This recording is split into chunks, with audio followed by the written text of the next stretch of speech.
आज इस वीडियो में देखेंगे नेक्स्ट टाइप का अनडिफाइंड फॉर्म जो कि 1 की पावर इनफाइनाइट के फॉर्म का होता है। तो इसको कैसे सॉल्व करते हैं। अगर इस टाइप की कहीं अनडिटरमाइंड फॉर्म आता है, जैसे कि आपने कोई इक्वेशन देखा कुछ इस तरह से एफ ऑफ एक्स की पावर जी एक्स और लिमिट कुछ दी गई है, लिमिट एक्स टेंड्स टू ए। जब आप लिमिट रखते हो एफ ऑफ एक्स में, जैसे limit x tends to a f of x, इसकी वैल्यू 1 आती है, और limit x tends to a g x रखते हो, इसकी वैल्यू इनफाइनाइट आती है। तो किस फॉर्म का ये बन गया, 1 की पावर इनफाइनाइट। इसको कैसे सॉल्व करेंगे। देखो, जब ऐसा कहीं फॉर्म दिया हो पावर के फॉर्म में,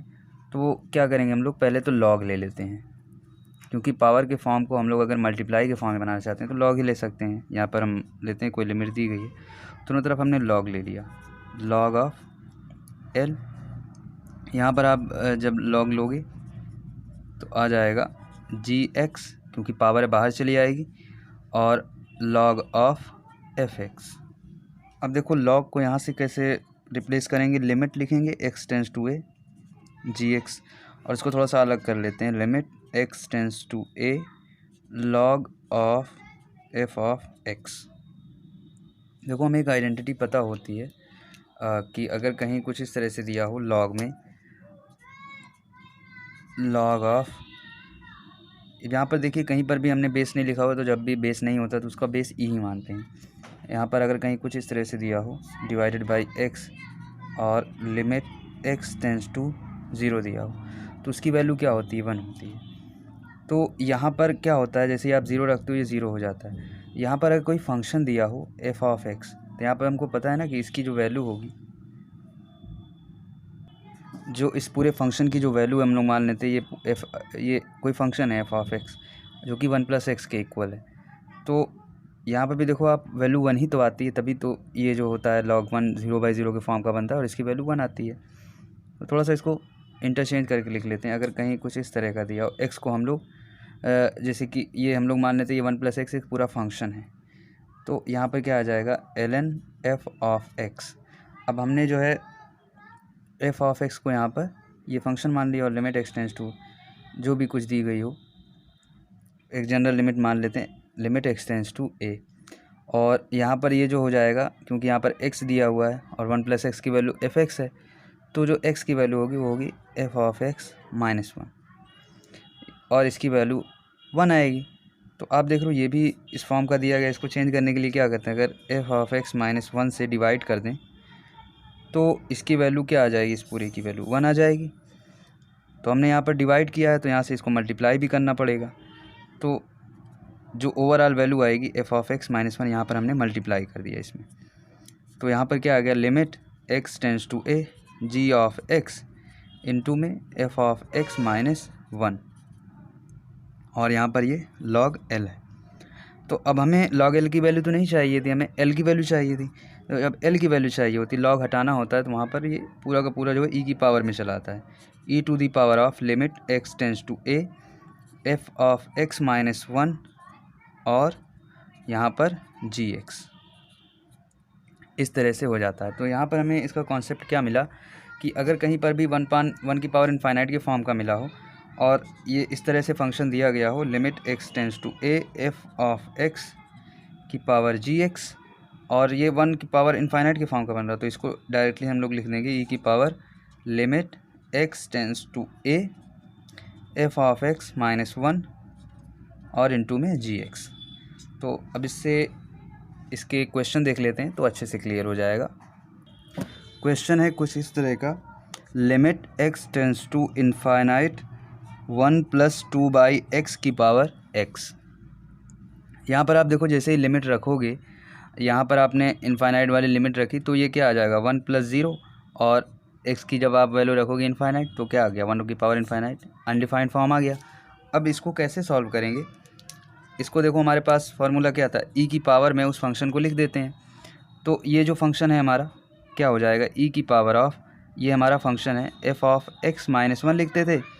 और जी एक्स जो दूसरा फंक्शन होता था, और यहाँ पर लिमिट की वैल्यू रख देते, limit x tends to infinite, क्या आ जाएगा, limit x tends to infinite तो है ही, अब यहाँ पर देखो ये जो फंक्शन दिया गया है इसमें से वन जब आप सब्सट्रैक्ट कर दोगे क्या आ जाएगा, केवल 2/x आ जाएगा और जी एक्स की वैल्यू है ही 1 पहले से ही, तो यहाँ से x से x जो है कैंसिल आउट हो गया, क्या बच गया e², इसका आंसर हो गया नॉर्मली। तो करना क्या है, जो भी फंक्शन दिया होगा उसमें से जस्ट -1 घटा देंगे और जी एक्स तो वैसा ही रहना है दूसरा वाला फंक्शन, और बस लिमिट रख के ई की पावर में उसकी आंसर आ जाएगा, तो इसका आंसर आ जाएगा e²। तो इसका अब एक और नेक्स्ट क्वेश्चन देखते हैं। Limit n tends to infinite 1 plus sine a/n की पावर n। अब देखो इस क्वेश्चन के लिए सेम वही करेंगे, ई की पावर में लिख देंगे इस वाले फंक्शन में से एक घटा के, और लिमिट जो है सेम वही लिखेंगे n tends to infinite sine a/n, और जो n बाहर लिखा हुआ है। तो ये भी थोड़ा सा अनडिफाइंड फॉर्म का बन रहा है। अब देखो हमें एक आइडेंटिटी ये नहीं पता थी साइन x/x, उसी के टाइप का हम इसको बनाएंगे, ई की power limit n tends to infinite, यहाँ पर है साइन a/n, और n को भी नीचे ले जाएंगे तो 1/n हो जाएगा, a/n हमको चाहिए तो a/n कर देंगे। अब यहाँ पर हमने a से जो है डिवाइड कर दिया तो मल्टीप्लाई भी करना पड़ेगा। अब आप देखो n टेंस टू इनफाइनाइट है तो 1/10, अगर आप इसको n टेंस टू इनफाइनाइट अगर आप इसको लिख सको तो ये कुछ इस तरह का नहीं हो जाएगा 1/n टेंस टू 0, तो 1/n टेंस टू 0 हमें a/n की वैल्यू चाहिए, a/n भी अगर a से मल्टीप्लाई कर दें तब भी वही तो आएगा। तो आप देखो ये जो पूरा है ना इसकी वैल्यू 1 है ऑलरेडी, तो इसकी वैल्यू 1, और ये बाहर आपका a इंटू 1, तो इसकी वैल्यू आ जाएगी e की पावर a, ये इसका आंसर हो जाएगा। नेक्स्ट क्वेश्चन है limit x tends to 0 1 plus sine x की पावर 2 कॉट x। यहाँ पर भी आप रख के देखो किस फॉर्म का बन रहा है, 0 रखोगे साइन x 0 की वैल्यू 0, ये 1 आ गया, और कॉट 0 की वैल्यू जो होती है इनफाइनाइट, तो 1 की पावर इनफाइनाइट के फॉर्म का बन रहा है। इसको भी इसी तरह से चेंज कर लेंगे, ई की power limit x tends to 0, ये आपका फंक्शन है, फंक्शन में से 1 घटा देंगे, f(x - 1) होता है ना फार्मूले से जो हमने देखा था, तो ये आ जाएगा केवल साइन x, और जो दूसरा वाला फंक्शन है उसको सेम एज ऐसा लिख देंगे, कुछ इस तरह से आ गया। अब देखो कॉट x जो होता है, कॉट x इसकी वैल्यू क्या होती है, cos x divide by sine x, तो इसको अगर सिंप्लीफाई करोगे क्या आएगा, साइन x, 2 बाहर लिख लो, और यहाँ पर क्या बचा, cos x by sine x, sine x से साइन x कैंसिल हो गया, क्या बचा, केवल 2 कॉस x आया, और कॉस x की जब आप लिमिट रखोगे ना 0 पर तो वो आएगा केवल 1 आएगा, 2 कॉस 0 आ जाएगा, तो इसकी क्या वैल्यू आएगी, e की पावर 2, e² इसका हो जाएगा आंसर। नेक्स्ट क्वेश्चन है कुछ limit x tends to 1 log 3x base 3 power में है log 3 बेस x। यहाँ पर आप देखो जैसे ही आप 1 रखोगे तो यहाँ पर क्या आ जाएगा, log 3 बेस 3, इसकी वैल्यू 1। नेक्स्ट इस दूसरा फंक्शन देख लेते हैं, log 3 बेस 1, इसकी वैल्यू आएगी इनफाइनाइट। कैसे आएगी आप इसको चेक कर सकते हो, अगर देखो log 3 और इसको log 1 इस फॉर्म में लिख लो तो क्या आ जाएगा, log 3 और log 1 की वैल्यू आपको पता है 0 होती है, इसकी वैल्यू क्या आ जाएगी, इनफाइनाइट आ जाएगी। तो अब ये 1 की पावर इनफाइनाइट के फॉर्म का बन गया, तो इसको क्या करेंगे, इसको लिख सकते हैं e की पावर में लिमिट x टेंस टू 1, और जो फंक्शन दिया होता है उसमें से एक घटा देते हैं, log of 3x base 3 minus 1, और ये सेम एज फंक्शन दूसरा लिख देते हैं, क्या हो जाएगा अब आगे। आप देखो जब 1 होता है तो 1 को हम इस फॉर्म में भी लिख सकते हैं, 3x base 3 minus log 3 base 3 है तो वही, बस थोड़ा सा चेंज करके लिख दिया गया, log 3 बेस x, ये हो गया। अब इसको थोड़ा सा सॉल्व करते हैं आगे, लिमिट x टेंस टू 1। अब देख रहे हो ये log a log minus b का फार्मूला बन रहा है, तो इसको इस तरह से भी लिख सकते हैं, log बेस तो कॉमन ही है, सही है, 3x बाई 3, और यहाँ पर दूसरा जो log है log 3 बेस x, 3 से 3 कैंसिल आउट हो गया, और यहाँ पर आप देख रहे हो log x बेस 3 है, यहाँ पर भी log 3 बेस x है। जब दोनों का बेस कॉमन होता है तो क्या हो जाता है, इसे अगर इस तरह का नहीं हमको मिलेगा log x बेस 3 और log 3 बेस x, तो इसको इस तरह से लिख सकते हैं। आप इसकी वैल्यू देखोगे, इसकी वैल्यू आ जाएगी, इसको इस तरह से लिख लो आप, log x अपान log 3 इंटू में log 3 अपान log x। देखो सब आपस में कैंसिल आउट हो जा रहा है, वैल्यू क्या आ जाएगी, 1 आ जाएगी, और जब वैल्यू 1 आ गई इसकी तो लिमिट में कुछ रह ही नहीं गया, यहाँ पर बचा केवल इसकी वैल्यू 1 बची। तो क्या आ गया आंसर, केवल आंसर आ गया ई, या फिर ई की नॉर्मली जो वैल्यू होती है 2.71, ये इसका आंसर हो जाएगा। इसके बाद एक लास्ट देख लेते हैं, limit x tends to 0 a की पावर x प्लस b की पावर x प्लस c की power x by 3 divided by 1 by x। अब आप देखो यहाँ पर भी लिमिट रख के देखो,